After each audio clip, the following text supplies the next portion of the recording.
नमस्कार प्यारे स्टूडेंट, आप सभी का स्वागत है आपके अपने यूट्यूब चैनल लेट्स डिस्कस में। प्यारे स्टूडेंट, आज हम पढ़ने और समझने वाले क्लास 10th का विषय हमारा हिंदी है, जो कि कार्यपत्रक नंबर हमारा 4th है और यह 12 जुलाई 2021 के लिए है। तो आइए डियर स्टूडेंट, इसे प्रॉपर वे में बेहतर तरीके से समझते हैं। साथ साथ इसके सॉल्यूशंस को भी मैंने अटैच किया है। तो चलिए स्टार्ट करते हैं।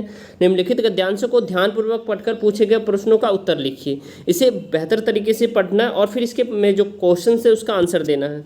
भारतीय शिक्षा के क्षेत्र में शिक्षा प्रशासन का इतिहास अधिक प्राचीन नहीं है। यानी भारत में जो शिक्षा है, शिक्षा का जो इतिहास है ज़्यादा प्राचीन नहीं है, ज़्यादा पुराना नहीं है। इस देश में शिक्षा की शुरुआत धार्मिक दृष्टिकोण से हुई है। यानी धर्म किसके आधार से, धर्म के द्वारा जो माना जाता है, जो भारत में शिक्षा का शुरुआत हुआ है।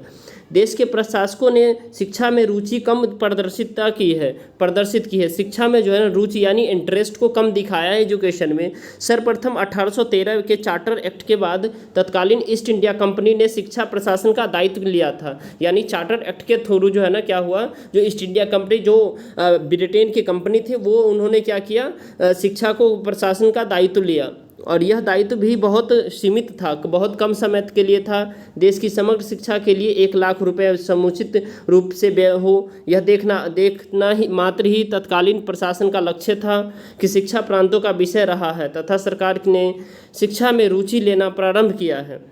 और इसके बाद ही हमें शिक्षा प्रशासन के स्वरूप में परिवर्तन देखने को मिला है। और 1921 तक शिक्षा प्रशासन ने केंद्रीय विषय ही रखा है और 1921 के बाद से अब तक यह राज्य का विषय ही बना रहा है। कुछ महत्वपूर्ण अधिकार यथा राज्यों को सलाह देने का काम जो किया है और समय देश की शिक्षा नीति आयोजन, देश की शिक्षा संबंधित आंकड़ों का प्रकाशन करता है और विशिष्ट क्षेत्रों की शिक्षा, वित्तीय अनुदान, राष्ट्रीय स्तर की संस्थानों का संचालन आदि केंद्र के अधीन हो रहे हैं।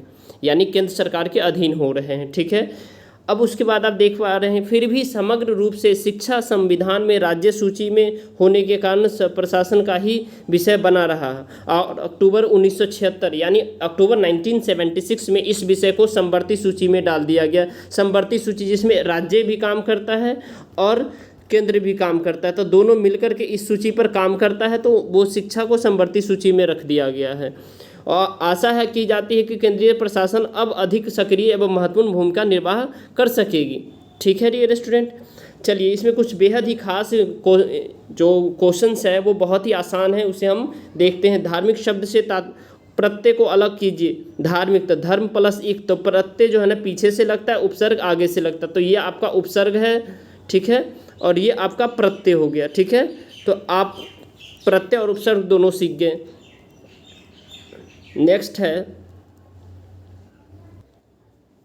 विशिष्ट एवं सीमित शब्दों के विलोम शब्द लिखिए। तो विशिष्ट का साधारण होता है, आम होता है, ये दोनों आप लिख सकते हैं। सीमित का असीमित होता है, उल्टा। ठीक है। और शिक्षा को समवर्ती सूची में किस वर्ष शामिल किया गया? तो 1976 ईस्वी में।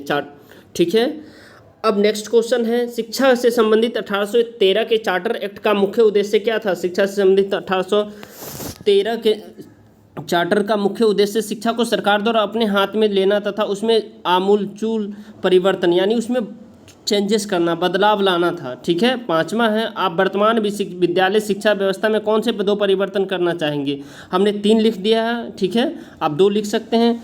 शिक्षा रोजगार उन्मुख होनी चाहिए, यानी रोजगार पर होना चाहिए। ठीक है। 6ठी कक्षा से विषय चुनने का विकल्प होना चाहिए और विषय चुनने का फुल छूट होना चाहिए क्लास 9th और 10th में भी। जैसा कि आपने देखा था, जो आप जैसे कि 11th 12th में जाते हैं तो वैरायटी ऑफ सब्जेक्ट नहीं मिलता है। जैसे साइंस वाले कॉमर्स नहीं ले सकते, कॉमर्स वाले आर्ट्स नहीं ले सकते, आर्ट्स वाले कॉमर्स नहीं ले सकते, आर्ट्स वाले साइंस नहीं ले सकते, तो ये सारे छूट होनी चाहिए। ठीक है। तो आई होप कि आपको ये वीडियो समझ में आए। अगर आपको ये वीडियो पसंद आ रहा है तो इस वीडियो को लाइक कीजिए, अपने दोस्तों के साथ शेयर कीजिए और हमारे चैनल पर नए हैं तो सब्सक्राइब करके बेल आइकन को प्रेस कर लीजिए ताकि आपको लेटेस्ट नोटिफिकेशन मिलता रहे। Thank you, thanks a lot for watching, have a nice day.